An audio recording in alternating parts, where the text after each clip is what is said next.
Hey everybody, Ryan here at eTrailer. Today on our 2019 Subaru Crosstrek, we're going to be taking a look at and showing you how to install the Curt T-connector vehicle wiring harness. So what I really like about this setup is that whenever you're not using it, it's going to be out of sight and out of the elements. But whenever you are ready to use it, it's going to be really easy. The wiring is going to be stored just inside of your hatch. Now if you just lift up on our floor covering, you can grab our wiring out of storage. Now the way this works is you're simply just going to lay the wiring across your threshold, pretty much anywhere you want other than one area. You want to avoid the latch, because if the wiring gets caught in it, you could potentially pinch the wire and damage it. With that being said, once it's hanging out, you just close the hatch, and then you're ready to hook up to your trailer. One thing I really do like about this kit is the fact that it uses a module box. So what that module box is going to do is protect your vehicle's factory wiring if a short or an electrical issue were to occur on the trailer side. And in my opinion, that's really important, especially with today's newer cars and their advanced electrical systems. Our kit is going to come with a long length of wire, which is convenient. You're not going to have to worry about not being able to reach your trailer or even maybe a light up accessory. It is going to have a nice rubber dust cap, which is going to help protect the terminals from any dirt, debris, maybe even some moisture. However, I do recommend, it's never a bad idea from time to time to apply some dielectric grease to those terminals just to kind of go that extra mile.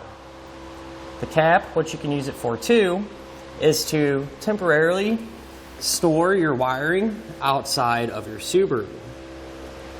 Now you would do this in a situation, say where you might drop your trailer and plan on picking it up in a couple hours. This allows you just to really quickly hook back up to it and not have to worry about taking your wiring, storing it inside, and pulling it back out. The wiring is going to have a power output of 3 amps per circuit for your stop and turn signals and 6 amps per circuit for your tail lights. So more or less what that means is it's going to give us plenty of power not only to run traditional style incandescent bulbs, but also newer LED style bulbs.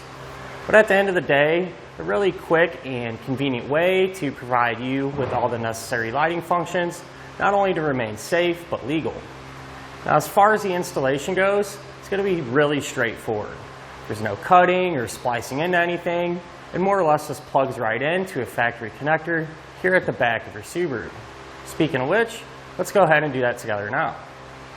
To begin our install, we're going to be here at the back of our Crosstrek. We're going to be working on the inside, so we'll need to open up our hatch. We're going to need to remove our floor covering, so we'll just lift that up and set it off to the side, out of the way for now.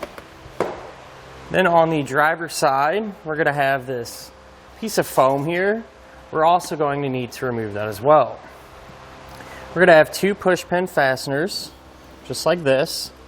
And the way to get those out, you can take either a trim panel tool or a flathead screwdriver. I'm going to pry underneath the head of it,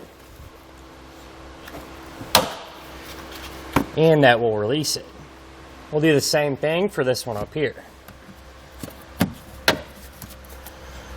Once those are popped out, we can lift up our foam and set it to the side. And we'll do the same thing for this foam piece over here on the passenger side. Now if we move to our threshold here, on each side we're going to have a push pin fastener. Again, take our trim panel tool or your screwdriver, pry underneath the head, and pop those out.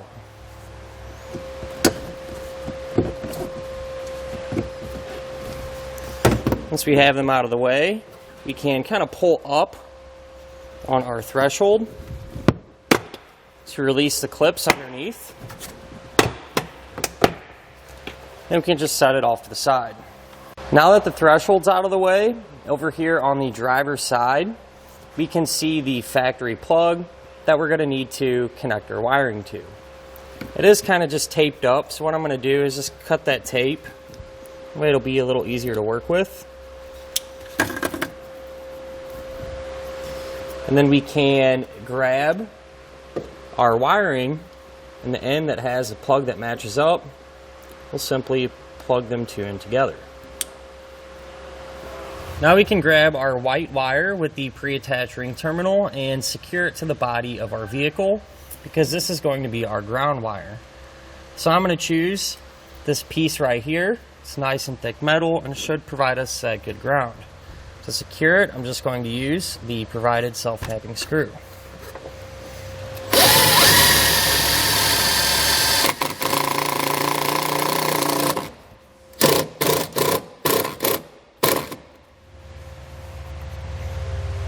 We do need to find a spot to secure our module box here.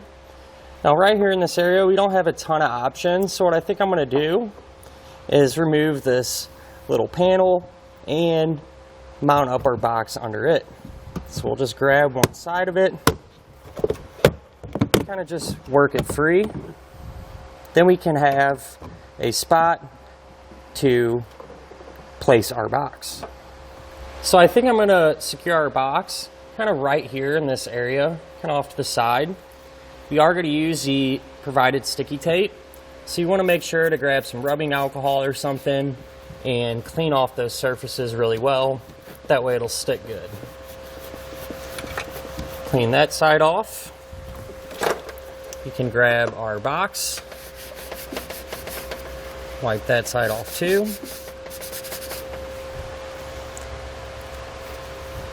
Grab our provided two-sided sticky tape, peel one side back, push it to the box, remove the other side.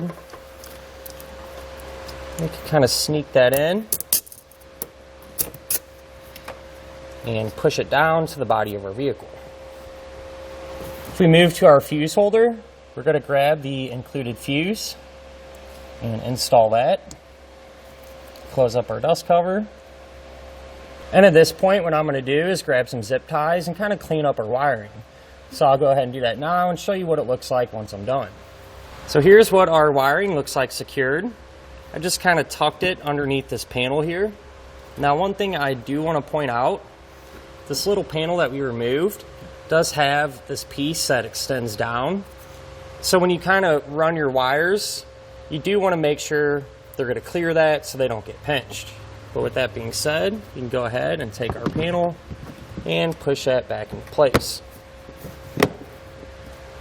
Now we can reinstall all of our interior panels the opposite way that we removed them.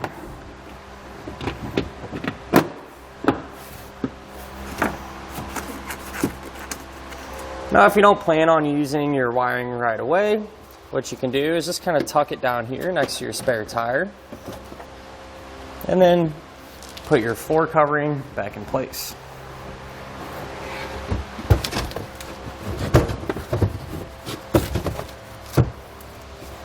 Now it's not a bad idea to test your wiring to make sure it's working properly. I'm using this little tester, but you could always just plug into your trailer and do it that way. So we'll try our left turn, our right turn, our running lights, and our brake lights. And that'll finish up our look at and our installation of the Curt T-connector vehicle wiring harness on our 2019 Subaru Crosstrek.